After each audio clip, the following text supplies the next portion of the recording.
Career का सबसे अहम मोड़। क्या करें क्या ना करें की उलझन। मुझे 10th स्टैंडर्ड में 94.17 परसेंटाइल आए हैं और नाउ आई एम कंफ्यूज कि क्या मुझे कॉमर्स लेना चाहिए या आर्ट्स। मुझे 10th में 97.24 परसेंटाइल आए हैं। अब मैं आर्ट्स लेकर इग्नो थ्रू BA MA करना चाहती हूँ और फर्दर कॉलेज में परफॉर्मिंग आर्ट्स की तरफ जाना चाहती हूँ। क्या इससे बेहतर कोई फील्ड मेरे लिए है?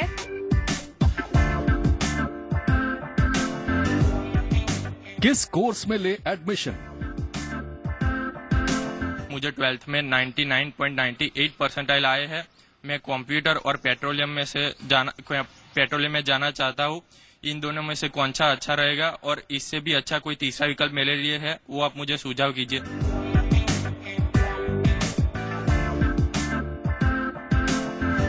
जो दे करियर को उड़ान। मेरे 12th साइंस में 99.88 परसेंटाइल आए हैं। मुझे कंप्यूटर साइंस और मैकेनिकल में जाना है, तो इन दोनों में से कौन सी अच्छी लाइन रहेगी और इससे भी अच्छी कोई लाइन हो तो आप मुझे सुझाव दे सकते हैं। 12th साइंस में मुझे 96.37 परसेंटाइल मिले हैं। अभी कंफ्यूज हूँ कि किस लाइन में जाऊँ। डेंटल और आयुर्वेदिक में जाना चाहती हूँ और इससे भी कोई अच्छी लाइन हो तो प्लीज सजेस्ट मी कि मैं अच्छी से अच्छी लाइन में जाऊँ और मैं अपना अच्छा करियर बना सकूँ। किस सेक्टर में बनाए करियर। मुझे 10th में 97.2 परसेंटाइल आए हैं और आगे चलकर मैं कॉमर्स डिग्री के लिए परस्यू करना चाहती हूँ। उसमें मैं कंप्यूटर रिलेटेड डिग्रीज जैसे कि BBA के लिए आगे जाना चाहती हूँ। मेरा प्रश्न ये है कि क्या मैं कुछ और किसी और विकल्प के लिए जा सकती हूँ या नहीं। अगले आधे घंटे में बताएंगे हम कहां मिलेगी फायदे की डिग्री।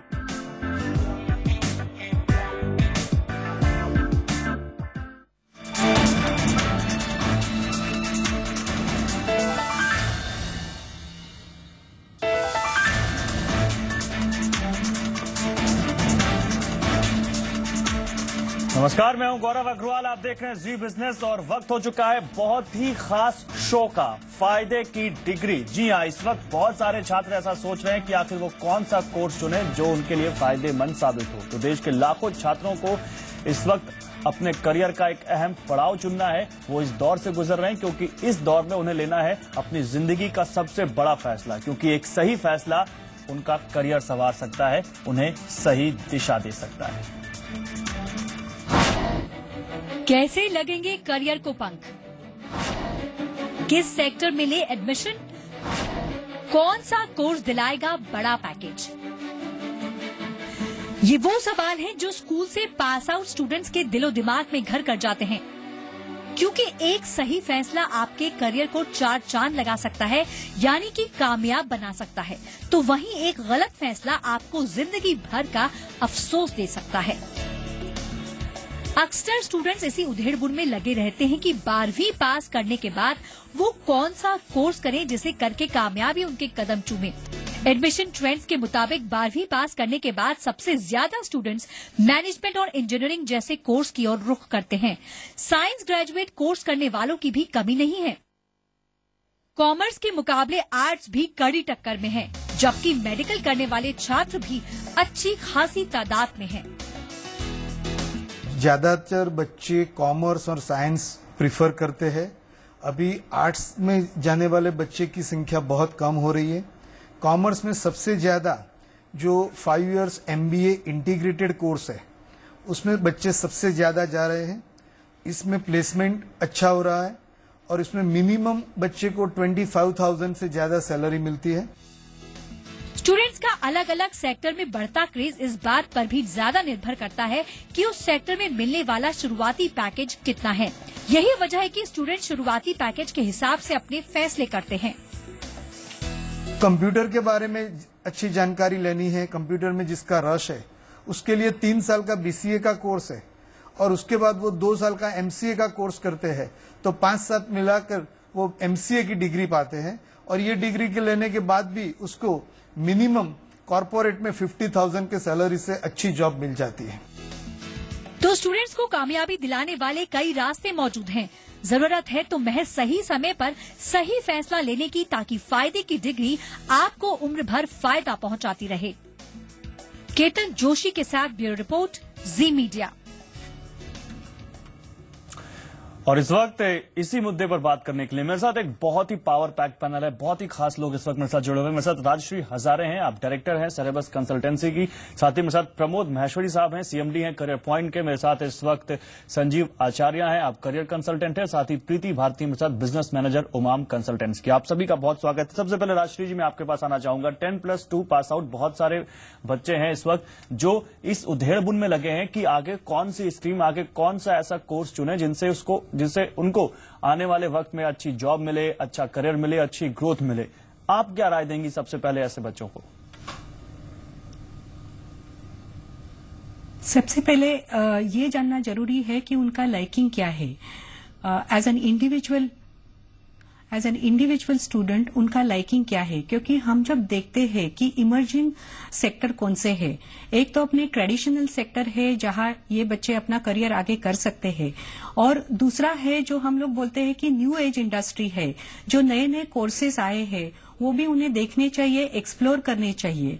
क्योंकि पहले उनकी खुद की लाइकिंग, खुद की इंडस्ट्री, कहाँ उनको करियर करना है, उसका उन्होंने अच्छी तरह से एनालिसिस करना चाहिए, और उसके बाद ही ये डिसीजन लेना चाहिए कि उनको कहाँ करियर करना है। एक है कि आगे जाके कहाँ जॉब मिल सकता है, लेकिन दूसरा है कि उनका पैशन कहाँ पे है। क्योंकि आज अगर आप देखें, जैसे पहले 10 साल पहले जैसे कि थोड़े ही इंडस्ट्री सेगमेंट ओपन थे, जैसे हम लोग बोलते हैं ट्रेडिशनल मैन्युफैक्चरिंग, फार्मास्यूटिकल्स, केमिकल्स, ये सेक्टर जिसको हम बोलते हैं कि जो इंडस्ट्री के हिसाब से ये सेक्टर डोमिनेंट थे। अगर हम साइंस की तरफ से देखें तो मेडिकल, आयुर्वेदिक, होम्योपैथी, ये जो सेक्टर थे वो थे, और आर्किटेक्चर। लेकिन और आर्ट्स और कॉमर्स की तरफ अगर हम लोग देखें तो chartered accountant, company secretary, these are the traditional jobs which were available. और if I we look at arts में भी professional psychology, this kind of courses were available. But today अगर हम लोग आज देखते हैं, आज के हिसाब से तो नए इंडस्ट्री एज आए हुए हैं, और इस प्रकार अगर हम देखना चाहते हैं भी बहुत सारे ऐसे कोर्स हैं जिनमें एडमिशन लिया जा सकता है, और कुछ नए ऐसे कोर्सेज हैं जो बिल्कुल नए हैं, जो नए ट्रेंड में है, और उन पर भी फोकस किया जा सकता है, उनको और भी देखा जा सकता है। मिस्टर महेश्वरी आपके पास आना चाहूंगा। आप क्या कहना चाहेंगे उन बच्चों के लिए जो 10+2 के बाद अपना कोर्स चुनना चाहते हैं, या इसके अलावा मैं आपसे ये भी पूछना चाहूंगा करियर ग्रोथ के हिसाब से आप क्या सलाह देंगे उनको कि किस कोर्स की तरफ या किस प्रोफेशन की तरफ वो आगे जाएं? मेरे हिसाब से सबसे ज्यादा इम्पोर्टेंट तो ये रहता है कि आपका पसंद क्या है। हालांकि 10+2 लेवल पर ये डिसाइड करना बड़ा मुश्किल होता है स्टूडेंट के लिए कि वो क्या पसंद करते हैं, क्योंकि इतना मेच्योरिटी नहीं होता। बट फिर भी एक थोड़ा बहुत लाइकिंग जिस भी सब्जेक्ट के लिए उनका है, उनको उस स्ट्रीम में जाना चाहिए। हालांकि जहां तक मेरा एक्सपीरियंस रहा है, मैं इंजीनियरिंग के बच्चों के साथ बहुत काम करता हूं। हालांकि यूनिवर्सिटी में भी मैं देखता हूं कि वहां पर बीबीए, एमबीए के लिए भी बहुत सारे स्टूडेंट्स का क्रेज है। मैंने अभी रिसेंटली एक ऑब्जर्वेशन देखा है, जिस तरह से ग्रोथ इंडस्ट्री का हो रहा है, जिस तरह सर्विस सेक्टर का ग्रोथ इंडिया में हो रहा है, आगे जाकर लॉ का भी बहुत ज्यादा एक इंपॉर्टेंस इंडिया में क्रिएट होने वाला है। तो सेक्टर बहुत सारे हैं, परंतु जो सबसे खास बात ध्यान रखने की है वो रखनी होती कि जब आप अपना ग्रेजुएशन कर रहे हैं, चाहे वो इंजीनियरिंग में कर रहे हैं, चाहे वो डिग्री कोर्स कर रहे हैं, उस टाइम पर आपको स्किल डेवलपमेंट पर बहुत ज्यादा फोकस करना पड़ेगा। अगर आपके पास प्रोफेशनल स्किल्स नहीं है तो आपके लिए कोई भी प्रोग्राम करें, आप बाद में बेरोजगार रह जाएंगे। तो आज का एनवायरमेंट यहाँ पर ठीक है सर, मतलब आपकी बात सही समझ में आ रही है कि स्किल पर आपको फोकस करना, साथ ही साथ 10+2 के बाद बहुत मैच्योरिटी नहीं होती, तो कहीं ना कहीं गाइडेंस भी जरूरी है। प्रीति जी जो बात यहाँ पर मिस्टर महेश्वरी कर रहे हैं, एक बात तो यहाँ पर थोड़ी सी समझ में आती है कि 10+2 के बाद वाकई बच्चा इतना बहुत मैच्योर नहीं होता कि वो आगे कितनी सोच सके। तो उसके लिए क्या गाइडेंस होगा आपकी तरफ से, और क्या गाइडेंस होगा कि जो नई इंडस्ट्रीज जो सामने आ रही हैं या जो ट्रेडिशनल जो कोर्सेज हैं, इसमें कैसे बच्चा कंफ्यूज ना हो और आगे बढ़े?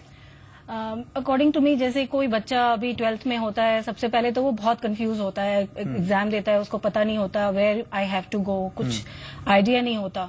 और प्लस बच्चों के ऊपर बहुत पीयर प्रेशर भी होता है कि वो बंदा वो कर रहा है, वो कर रहा है, तो अकॉर्डिंगली वो सोचता है कि मैं इधर भी करूं उधर भी करूं। तो उसके लिए मेरा जो बच्चों के लिए सबसे बड़ा सजेशन होगा कि पहले आपको अपनी प्लानिंग करनी चाहिए, कैरियर प्लानिंग बेसिकली, जहां पे आप बेसिकली उसको 3 स्टेप में आप कर सकते हैं। पहले तो आप उसमें अपने आप को एसेस करो आप कि आप क्या हो, आपकी क्या स्किल सेट है, आप किस एरिया में आप ज्यादा माहिर हो, किस एरिया में आप ज्यादा अच्छे हो। तो आप अपना बैकग्राउंड पहले चेक करो, आप देखो कि आप किस तरह के जॉब में ज्यादा इंटरेस्टेड हो, मतलब आप घर की डेस्क जॉब पे इंटरेस्टेड हो या आप आउटडोर जाना चाहते हो, या आपका एनालिटिकल स्किल कैसा है, आपका बिजनेस स्किल कैसा है। तो आप उस चीजों के बारे में सोच करके अपने लिए कुछ कैरियर ऑप्शंस डिसाइड करो। There are lot of career options. तो जब आप कैरियर ऑप्शंस डिसाइड करते हो and then based on that आप उसके लिए एक अपना गोल सेट करो कि आपको कहाँ जाना है, क्या आपका गोल है, कौन से एरिया में आपको आगे बढ़ना है।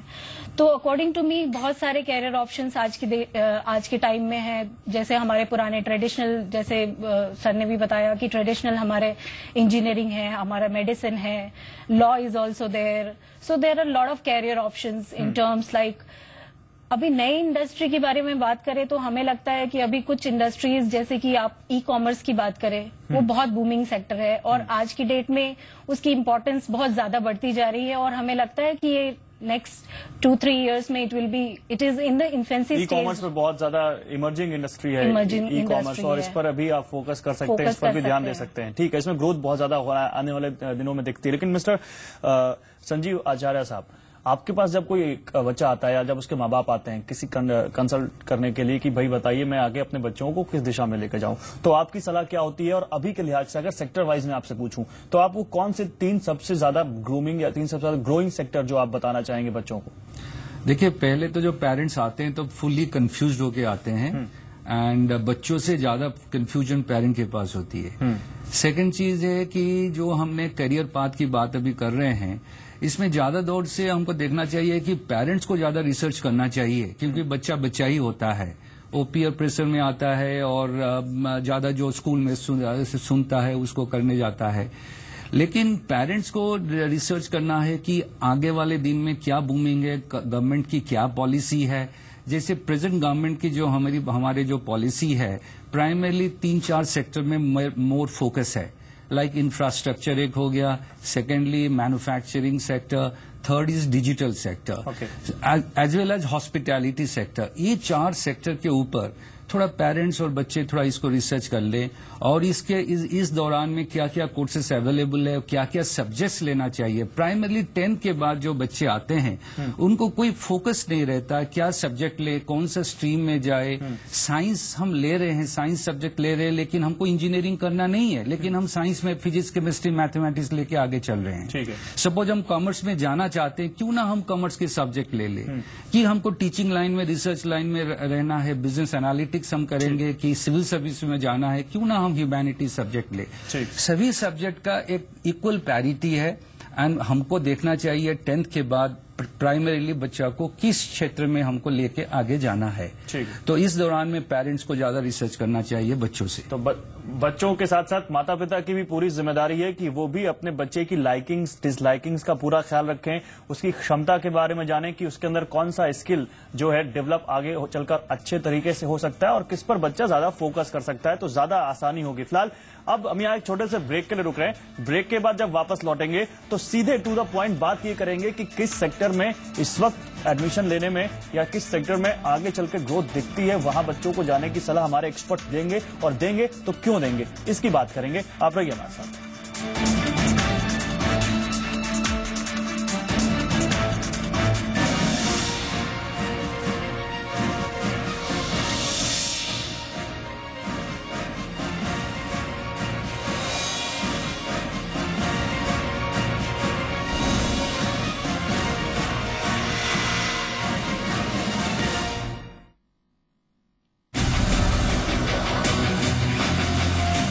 However, of the risks to inflation identified in April, 3 still cloud the picture.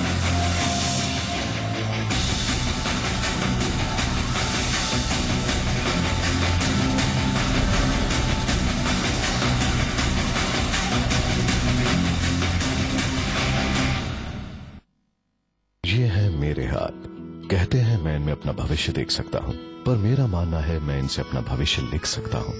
मेरी पहली कार, अपनों के लिए अपना घर, माँ पापा के लिए वेकेशन, बेटी की पढ़ाई और खुशियों भरी रिटायरमेंट मेरे लिए। मेरा भविष्य जो मैं बनाऊं और मैं इसे बनाऊंगा परफेक्ट। HDFC सिक्योरिटीज के साथ एक ऑनलाइन इन्वेस्टमेंट प्लेटफॉर्म जहां निवेश का हर चुनाव हो, टैक्सेस से रिटायरमेंट प्लानिंग तक सिर्फ एक क्लिक में। निष्पक्ष रिसर्च पर आधारित और 250 से ज्यादा शाखाओं के साथ मेरा भविष्य मेरे हाथों में। HDFC सिक्योरिटीज के साथ मैं हूँ future perfect.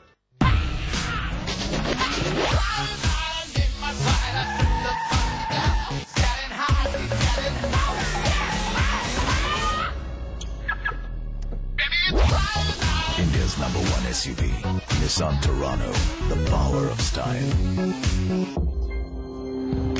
I saw you, I got vertigo. My heart said yes, my head said no, but I gotta go, go. Like to dance? No. Love to. If you really want it, Royal Challenge Sports Drink, game for life. 70% पानी से बने इस शरीर को चाहिए minerals. इसीलिए लाखों doctors का भरोसा है मिनरल गार्ड टेक्नोलॉजी वाला सिर्फ एक्वागार्ड। ब्रो, खाना ऑर्डर कर लेना। क्यों?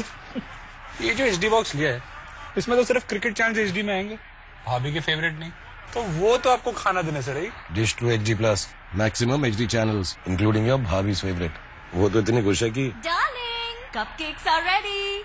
Cupcakes? मेरे लिए तू ऑर्डर कर ले। अब क्रिकेट के साथ पाएं मैक्सिमम HD चैनल्स, आप भी हैप्पी और फैमिली भी।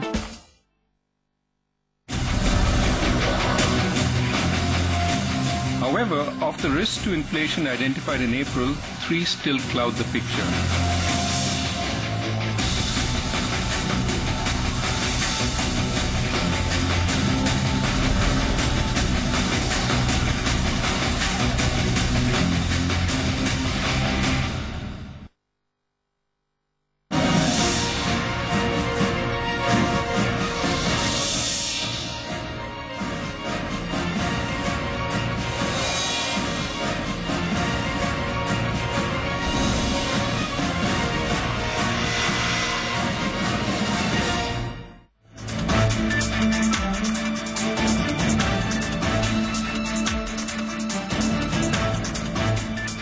ब्रेक के बाद स्वागत है आप सभी का। फायदे की डिग्री वो कौन सी होगी जो आप चुनना चाहेंगे, लेकिन अगर आप कंफ्यूज हैं, अगर आपको या आपके पेरेंट्स को कंफ्यूजन है, तो जी बिजनेस आया है आपकी मदद करने के लिए। हम और हमारे एक्सपर्ट्स आपको बताएंगे कि कौन सी वो डिग्री होगी या कौन सा वो सेक्टर होगा जिसमें जाने पर आपको अच्छी खासी सैलरी भी मिलेगी और कहीं ना कहीं ग्रोथ भी मिलेगी। मिस्टर महेश्वरी जी, मैं आपके पास आऊंगा। अब मैंने जैसे ब्रेक पर जाने से पहले कहा था कि हम बात टू द पॉइंट करेंगे कि किस सेक्टर में जाएं या कौन सा कोर्स चुनें जिसमें आने वाले वक्त में अच्छी खासी सैलरी मिले, क्योंकि कहीं ना कहीं आजकल पेरेंट्स का भी और जो लोग जाते हैं अपीयर करते हैं इस कोर्सेज को, उनका भी फोकस इस बात पे होता है कि आगे जाके मुझे सैलरी कितनी मिलेगी। तो आप क्या सलाह देंगे बच्चों को कि कौन से सेक्टर में जाएं, कौन सा कोर्स चुनें, कौन सी इंडस्ट्री में जाएं जहां आने वाले दिनों में उनको अच्छी खासी सैलरी मिले? जैसे कि 3 स्ट्रीम्स हम अगर लेके चले, इंजीनियरिंग, कॉमर्स और आर्ट्स, तो मैं पहले इंजीनियरिंग से शुरू करूंगा। इंजीनियरिंग में इंफ्रास्ट्रक्चर डेवलपमेंट में बहुत फोकस रहेगा गवर्नमेंट का, तो सिविल, मैकेनिकल और इलेक्ट्रिकल, ये 3 ब्रांचेज ऐसी है जहां पर काफी अपॉर्चुनिटीज आएंगी। वहां पर जहां पर अगर हम कॉमर्स में लें तो वहां पर BBA के साथ कुछ स्पेशलाइजेशन करें, जैसे सप्लाई चेन मैनेजमेंट हुआ या बिजनेस एनालिटिक्स हुआ, जिसमें काफी ज्यादा ऑप्शंस आगे निकलेंगे। और अगर आप ह्यूमैनिटीज में, तो मुझे लगता है कि लॉ सेक्टर में काफी ज्यादा अपॉर्चुनिटीज आने वाले समय पर आएंगी और यहाँ पर एंट्री लेवल जॉब में एक अच्छी सैलरी मिलेगी और ग्रोथ की अपॉर्चुनिटी भी काफी ज्यादा रहेगी। ठीक है, प्रीति भारती जी, आपका क्या यहाँ पे पॉइंट रहेगा? To add on to whatever sir has said, I would like to add like defense, which is now focus area for our government also. So I feel most the kids should also उसकी तरफ भी थोड़ा सा झुकाव होना चाहिए। Plus जैसे कि आजकल फीमेल्स भी डिफेंस में जा सकती हैं, तो उनके लिए भी एक कैरियर ऑप्शन आज डिफेंस में एक ओपन हो रहा है। और रिटेल ऑफकोर्स जो आज की डेट में भी हमारा एक बूमिंग सेक्टर में आता है। और railways it is very big investment. लेकिन मैं आपसे ये भी पूछना चाहूंगा क्यों, क्योंकि बच्चा कहीं ना कहीं जब जाएगा, माता पिता कहीं अगर जाएंगे तो ये जानना चाहेंगे क्यों। हम लोग जो कंपनीज होती हैं या सेक्टर्स की बात, इंडस्ट्रीज की बात करते हैं, अगर हम उसको 4 सेक्शंस में डिवाइड करें तो हम देखते हैं कि पहला सेक्शन जो अगर हम ले, जो कि टॉप क्वार्टाइल में बोलते हैं हम उसको, तो उसमें जो इंडस्ट्रीज या कंपनीज जो आती हैं वो बेसिकली जो रिलेटेड होती है टेलीकॉम की, या आपकी एफएमसीजी कंपनीज होती हैं, आपकी ऑटोमोटिव, बैंकिंग एंड फाइनेंस। आप कॉमर्स में अगर अपना करियर परस्यू कर रहे हो तो आप बैंकिंग एंड फाइनेंस में जा सकते हो। उसके बाद आप स्पेशलाइजेशन कोर्स भी ले सकते हो। These are actually first quartile की जो कंपनीज होती हैं। उसके बाद नेक्स्ट आप अगर जाते हैं नेक्स्ट क्वार्टाइल में, जो कि अराउंड 51% से 74% के बीच में आती हैं, तो उसमें अगर आप कंपनीज लेंगे तो हमारी आईटी कंपनीज हो गई, आपकी रिटेल हो गई, इट इज गुड सेक्टर्स, आपकी फार्मा और हेल्थ केयर कंपनीज हो गई, वो भी काफी इम्पोर्टेंट होती है। और प्लस ग्रोथ रेट भी काफी हाई है अगर आप देखो in terms of employment also. तो ये कंपनीज होती है। BPOs and KPOs also, it is service sector, यहाँ डिमांड बहुत ज्यादा है, तो यहाँ पे भी बच्चे अपना कैरियर मतलब ये आपके हिसाब से अगर इन इंडस्ट्रीज के हिसाब से कोर्स को फोकस करें और उन ऐसे कोर्सेज को अगर बच्चे लें तो आगे चल के उनके लिए ग्रोथ अच्छी है। राजश्री जी, आपके पास आना चाहूंगा। अब मैं सवाल ये जानना चाहता हूं आपसे कि बच्चा या जो भी स्टूडेंट 10+2 के बाद ग्रेजुएशन में जाता है तो उनको किस बातों का ख्याल रखना चाहिए। हम ये तो बता रहे हैं कि आप ये कोर्स कर लीजिए, रिटेल में चले जाइए, टेलीकॉम में चले जाइए, डिफेंस में चले जाइए, तो आपको अच्छी खासी सैलरी मिलेगी। लेकिन क्या ऐसा होता है कि हर बच्चे को अच्छी जॉब मिलती है या कुछ खास बच्चों को मिलती है? और मिलती है कुछ खास बच्चों को तो किस तरीके से, क्या ख्याल रखना चाहिए in between the course? There are 4 or 5 ways of looking at this when they are choosing their career. One is the sector which is coming up, as what earlier has been said. I would like to add on to it.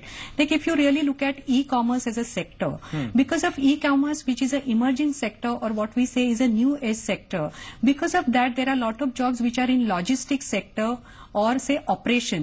So these are the things which are logistic and operation, customer centric jobs. There is a demand. Whether student has to look at it that okay, here there is a job opportunities. When this student will come out of their graduation, there will be lot of jobs available in this sector. But do they have a passion for this? As a fresh graduates, when any company looks at them, they look at what is that they will bring different to the table. There is lot of enthusiasm and different ideas or new ideas. There is established sector. ठीक है, मतलब अपने passion को भी ध्यान में रखें, केवल इसलिए क्योंकि ये बूमिंग सेक्टर है, इसमें ग्रोथ ज्यादा है, इसलिए ना जाएं। कहीं ना कहीं ये भी ख्याल रखें कि आप सूटेबल हैं उस सेक्टर के लिए या नहीं। मिस्टर आचार्य, लास्ट मिनट है मेरे पास, आपसे जानना चाहेंगे इन सब बातों को अगर समअप करते हुए एक यहाँ पर कहीं ना कहीं बच्चों को बताना चाहें कि कैसे ग्रोथ, कैसे सैलरी, कैसे कोर्स, कैसे अपनी क्षमता का विकास, इन सब बातों को ध्यान रखते हुए कैसे आगे बढ़े। तो फर्स्ट ऑफ ऑल मैं बोलूंगा कि स्ट्रीम जैसे हम चूज करते हैं 11th एंड 12th में बहुत ध्यान रखना चाहिए।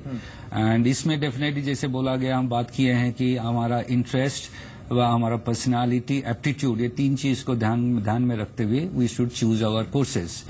देन आफ्टर दैट जैसे हम +2 के बाद ग्रेजुएशन पे चलते हैं, एक graduation is nothing but like a cricket pitch.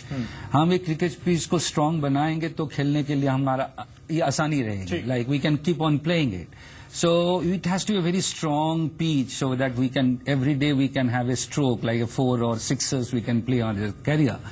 So उसको जैसे हम पिच बना रहे हैं तो डेफिनेटली जैसे मैं बोला कि इंफ्रास्ट्रक्चर में डेफिनेटली बहुत ग्रोथ है, मैन्युफैक्चरिंग सेक्टर में बहुत ग्रोथ है, architecture line is very much coming up which was not looked into earlier. मतलब अगर यहाँ मैं माफ कीजिएगा बीच में टोक रहा हूँ आपको क्योंकि समय खत्म हो चुका है। अगर सारी बातों का समाप्त निकालें तो traditional as well as new courses आप किसी में भी जाएं, जैसे इंजीनियरिंग हो गया, आर्ट्स हो गया, आप डिफेंस, रिटेल, रेलवेज, आप आर्किटेक्चर बता रहे हैं, इसके अलावा telecom, pharma, pharma, health care E-commerce। Sector बहुत हैं, संभावनाएं बहुत हैं।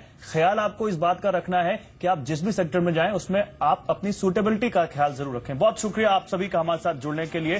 तो कुल मिलाकर फायदे की डिग्री वही होगी आपके लिए जिसमें आपका कहीं ना कहीं पैशन काम आएगा, जिसमें कहीं ना कहीं आप अच्छे से अपने आप को निखार पाएंगे। आगे भी आपके करियर से जुड़ी बहुत सारी जानकारियां हम आपको देते रहेंगे। फिलहाल हमारे इस शो में बस इतना ही। जी बिजनेस पर खबरों का सिलसिला जारी रहेगा। देखते रहिए जी बिजनेस, आपका साथ।